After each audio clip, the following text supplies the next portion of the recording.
പ്രിയപ്പെട്ട കുട്ടികളെ, ഇന്നത്തെ ഈ വീഡിയോയിൽ നമ്മൾ ഡിസ്കസ് ചെയ്യാൻ ഉദ്ദേശിക്കുന്നത് +1 അക്കൗണ്ടൻസിയിലെ ഇമ്പോർട്ടൻ്റ് ആയിട്ടുള്ള കുറച്ച് തിയറി ക്വസ്റ്റ്യൻസ് ആണ്. ഓക്കെ, അപ്പോൾ അതിൽ ഒന്നാമത്തെ ക്വസ്റ്റ്യൻ ആയിട്ട് പറയുന്നത് state the objectives of accounting. Okay, കഴിഞ്ഞ കുറേ വർഷങ്ങളായിട്ട് ഏതൊരു ക്വസ്റ്റ്യൻ പേപ്പർ അക്കൗണ്ടൻസിയുടെ +1ൻ്റെ ക്വസ്റ്റ്യൻ പേപ്പർ എടുത്ത് നോക്കിക്കഴിഞ്ഞാലും കാണുന്നൊരു ക്വസ്റ്റ്യൻ ആണ് ഒബ്ജക്റ്റീവ്സ് ഓഫ് അക്കൗണ്ടിങ് എന്ന് പറയുന്നത്. ഓക്കെ, അപ്പോൾ അതിൽ 4 ഒബ്ജക്റ്റീവ്സ് ആണ് നമുക്ക് പഠിക്കാനുള്ളത്. 4 ഒബ്ജക്റ്റീവ്സ് മനപ്പാടാക്കി വെച്ചിരിക്കണം. അത് നിങ്ങളെല്ലാവരും പഠിച്ചു കഴിഞ്ഞിട്ടുള്ള ഒരു ഏരിയ ആയിരിക്കും. Systematic record of business transaction, പിന്നെ to ascertain profit or loss of business, then to ascertain or to determine the financial position of business, to provide information, accounting information to various users. Okay, 4 points പഠിച്ചു വയ്ക്കണം. മസ്റ്റായിട്ട് പഠിച്ചു വയ്ക്കേണ്ട ഒരു question ആണ് കേട്ടോ. അത് റിപ്പീറ്റഡ് ആണ്, ഈ വർഷം എന്തായാലും ചോദിക്കും, ഉറപ്പാണ്.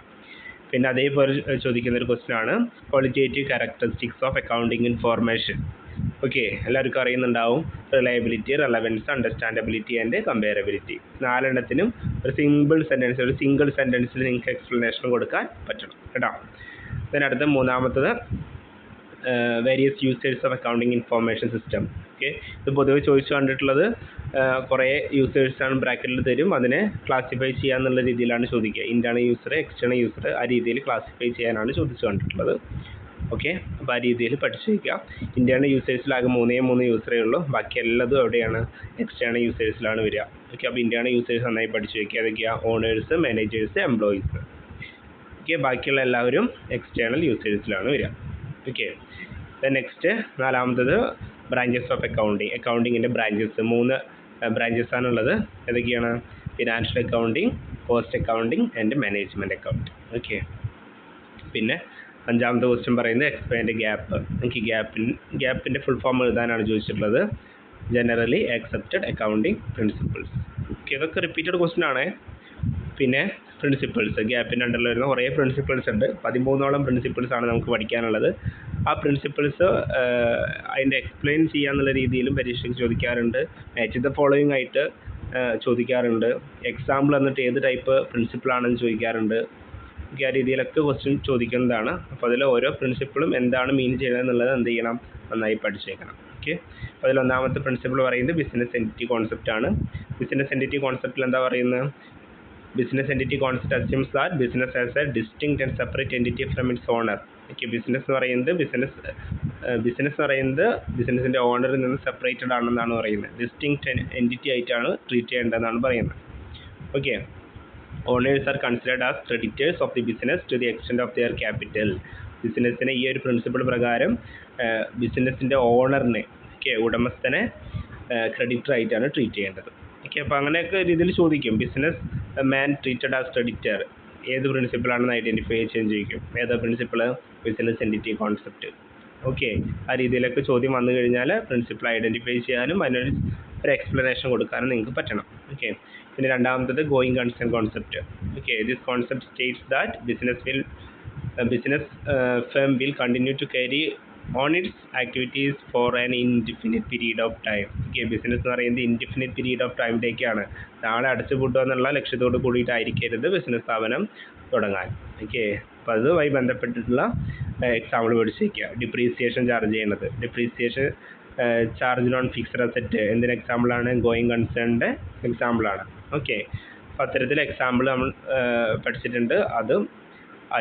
അതുമായി ബന്ധപ്പെട്ട് ഓക്കെ, ഓരോ പ്രിൻസിപ്പളുമായി ബന്ധപ്പെട്ടുള്ള എക്സാമ്പിൾ ബേസ് ചെയ്തിട്ട് എന്ത് ചെയ്യാൻ? തിയറി എക്സ്പ്ലെയിൻ ചെയ്യാനും കൂടെ പഠിക്കാം കേട്ടോ.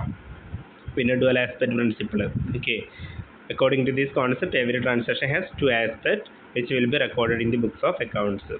ഓക്കെ, ഏത് ട്രാൻസാക്ഷൻ എടുത്തു കഴിഞ്ഞാലും 2 ആസ്പെക്റ്റ് ഉണ്ടാവും. ഗിവിങ് ആസ്പെക്റ്റ് ഉണ്ടാവും, റിസീവിങ് ആസ്പെക്റ്റ് ഉണ്ടാവും. അത് പറയുന്ന പ്രിൻസിപ്പിളാണ് ഏത്? ഡുവൽ ആസ്പെക്റ്റ് എന്ന് പറയുന്നത്. ഡബിൾ എൻട്രി ബുക്ക് കീപ്പിംഗ് എന്ത് ബേസ് ചെയ്തിട്ടാണ്? ഈ ഒരു പ്രിൻസിപ്പിൾ ബേസ് ചെയ്തിട്ടാണ്.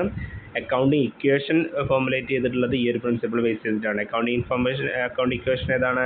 Asset is equal to liabilities plus capital. Okay, അപ്പോൾ ആ രീതിയിലൊക്കെ ഇന്ന് എക്സാമ്പിൾ വെച്ചിട്ട് ക്വസ്റ്റ്യൻ വരാം. ഇനി അടുത്തത് കൺസർവേറ്റിസം കോൺസെപ്റ്റ്. കൺസർവേറ്റിസം എന്ന് പറഞ്ഞു കഴിഞ്ഞാൽ according to this concept all anticipated losses should be recorded in the books of accounts but all anticipated or unrealised gain should be ignored. Okay, ഈ കൺസർവേഷൻ കോൺസെപ്റ്റിന് വിളിക്കുന്ന മറ്റൊരു പേരാണ് പ്രുഡൻസ് കോൺസെപ്റ്റ് എന്ന് പറയാറുണ്ട്. ഇതിലെന്താ പറയുന്നത്, എല്ലാ ആൻറ്റിസിപ്പേറ്റഡ് ലോസസ് നമുക്ക് ബുക്സ് ഓഫ് അക്കൗണ്ട്സിൽ കാണിക്കാം, പക്ഷെ എന്ത് ചെയ്യാൻ പാടില്ല, ആൻറ്റിസിപ്പേറ്റഡ് ഗെയിൻ അല്ലെങ്കിൽ പ്രോഫിറ്റ് നമ്മൾ ബുക്സ് ഓഫ് അക്കൗണ്ട്സിൽ കൺസിഡർ ചെയ്യാൻ പാടില്ല. ഓക്കെ, അവിടെ പഠിച്ചു വയ്ക്കേണ്ട ഒരു പോയിൻ്റാണ് പ്ലേയിങ് സേഫ് എന്ന് പറയുന്ന പോയിന്റ് കേട്ടോ. പ്ലേയിങ് സേഫ് എന്ന് പറയുന്ന പോയിന്റ് അവിടെ നോട്ട് ചെയ്ത് വെക്കണം, പ്ലേയിങ് സേഫ്. ഓക്കെ, പിന്നെ അടുത്തത്